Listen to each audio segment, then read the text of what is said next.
Doncs comença l'enlairament dels alumnes de P3, P4 i P5.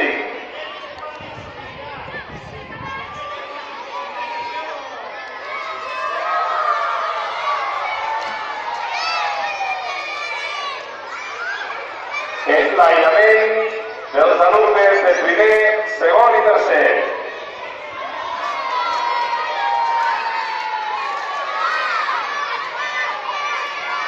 Enlairament de quart, cinquè i sisè.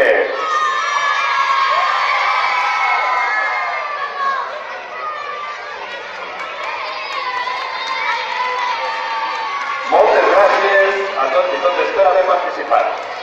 Ara seguiu les instruccions que les senyoretes us diran per tornar cap a la classe o cap al pati.